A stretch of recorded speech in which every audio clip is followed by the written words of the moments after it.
Hi guys, good evening sa inyo lahat, no?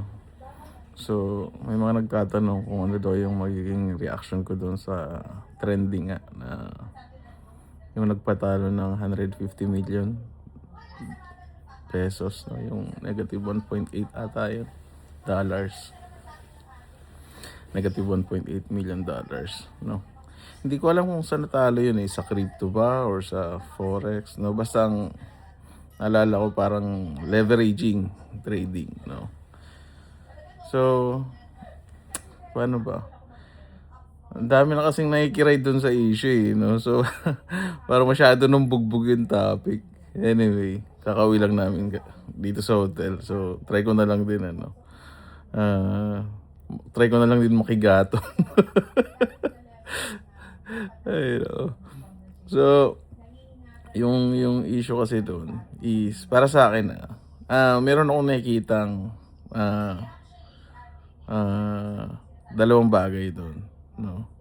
Maraming maraming nakiki-write, nakiki-comment dun sa issue na bakit daw siya nag-raise ng ganun kalaki, bakit siya nag-pool funds ng ganun kalaki, so namomroblema siya.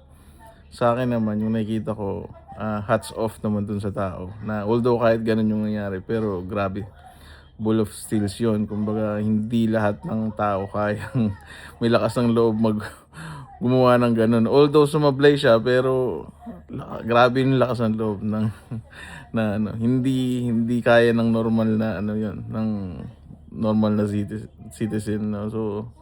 So pero again, hard lesson yun sa kanya and magiging lesson din yun para sa ating lahat, no, na leveraging trading is a very dangerous game, no? So never talaga na mag-manage kayo ng funds ng ibang tao, no? Lalo na syempre bawal 'yan. Kailangan mo ng secondary license para gawin 'yan, no?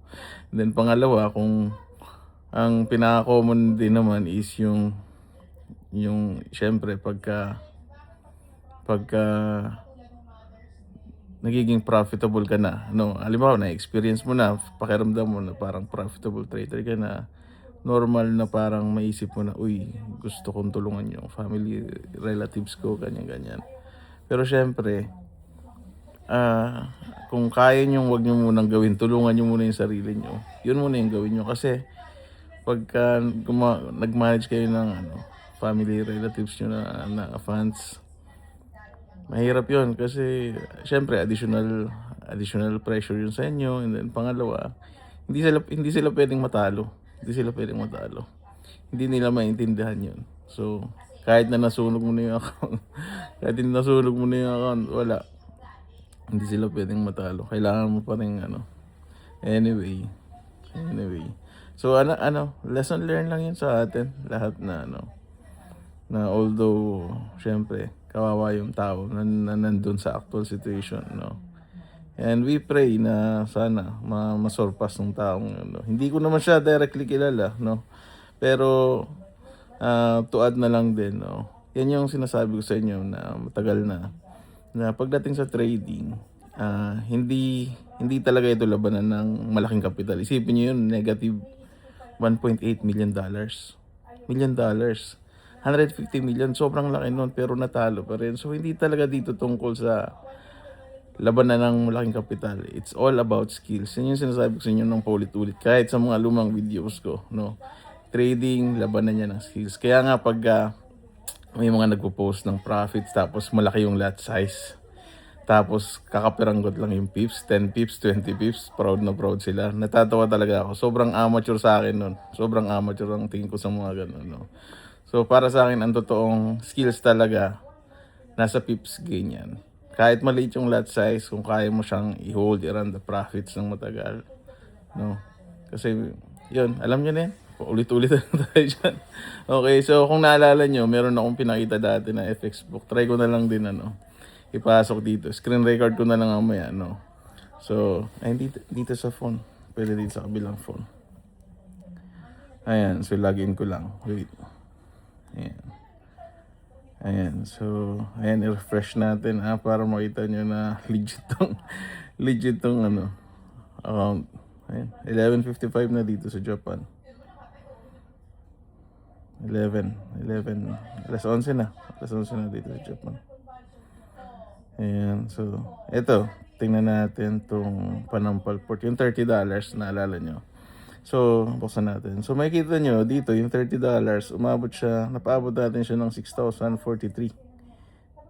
No? Which is 20,000% gain, abs gain. No?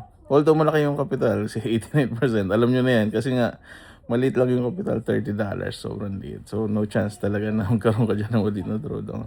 Pero ang gusto ko lang i-highlight sa inyo dito na kahit na maliit yung capital, no, kung talagang meron kayong proper skills, hindi nyo kailangan ng malaking capital. Ang kailangan nyo talaga is proper skills. Ayan. No? So, huwag nyo isipin na kailangan ko ng malaking kapital para ma-manage ko yung risk, no? Hindi, pagka ganun yung mindset nyo, ibig sabihin, umaasa lang kayo talaga sa risk management. Although, importante naman yung risk management, no? O mamaya, ma-misinterpret nyo naman. Although, importante yan, pero sabi ko nga, kailangan meron kayong sistema, meron kayong skills, no? So, kahit maliit yung kapital, pagod na ako, guys. Pinipilit ko lang mong content. Antok na ako. Yun lang, guys, no. Meron din akong recent na pinost. Nandyan lang sa reels ko. Nakapin naman siya sa reels ko. Yung challenge ko na $1,000 na umabot ng 140% in 3 days. And then, in 1 week lang yun nag-challenge ako. Then, after 2-3 days, nag-challenge ako ng 500. Nakalimutan ko na kung basta 100% din yun. Ilang araw ko rin ginawa. Yan, 2, 3. Kalimutan ko. Tapos yung last is yung $300 na in less than 24 hours. 100%. So, puro gusto ko lang i-highlight doon is skills. Skills na kahit maliit yung kapital, kaya mo siyang palaguin. No? Yun lang yung kaya kong i-challenge. Although, puro maliliit lang yung nakapital talaga yung kaya kong challenge. Kasi syempre, hindi naman tayo big players na wala naman tayong ganun. Wala naman tayong 150 million para i-challenge, no? So, pang small time lang tayo. Pang $30 lang talaga tayo. Yun lang, guys. No? Maraming salamat. God bless. And good night. Bye-bye.